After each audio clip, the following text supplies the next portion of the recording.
Jérôme, j'aimerais que tu me parles un peu de ton vélo, des choix techniques et évidemment en particulier des choix techniques de la suspension avant.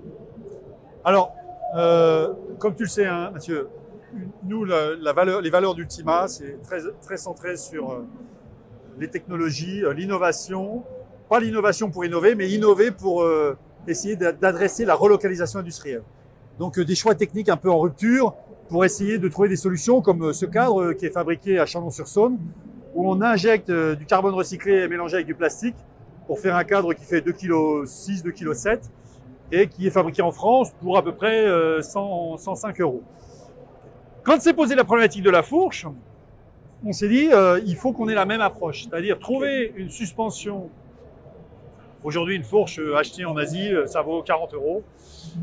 Et c'est pas facile à faire une fourche de 40 € en France. Donc il nous fallait trouver une solution qui apportait de la valeur client pour être un peu plus cher et réussir à la faire en France. Donc pour apporter de la valeur client, il y a le brevet Motion Engineering que tu connais très bien.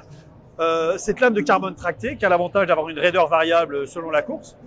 On a aussi l'avantage avec ce brevet d'avoir l'anti-plongée intégré avec le parallélogramme déformé à l'avant. Pour la sécurité, la stabilité. Exactement. Ouais. Donc on sort une fourche qui est de l'ordre de 100 €, un peu plus cher que 100 €. D'accord. En prix de revient, j'entends. Ouais. Mais on a une offre client qui est complètement différente. On a un anti-plongée, on n'a pas d'entretien, on a une raideur progressive.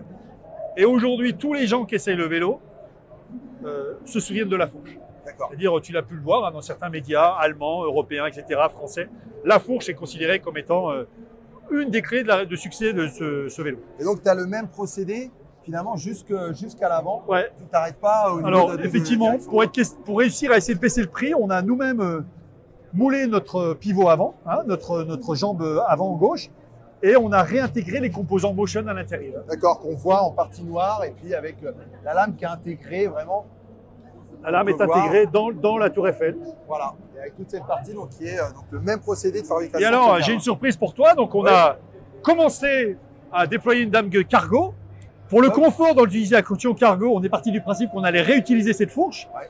Donc, est-ce que ça sera exactement celle-là? J'en sais rien. Il faut qu'on passe les tests techniques et qu'on vérifie qu'elle tient bien la charge. Mais sur le gravel, en option, on aura également… ah, d'accord. Sur le gravel, on prévoit en option d'avoir le gravel soit en version non suspendue ou en version suspendue avant, comme certains aiment. Okay. Très bien. Eh bien, écoute, Jérôme, merci beaucoup et félicitations encore pour… Eh ben, merci à toi, merci à cette collaboration. Parce avec que grand plaisir. Sans toi, on n'aurait pas réussi à faire tout ça aussi vite et aussi bien.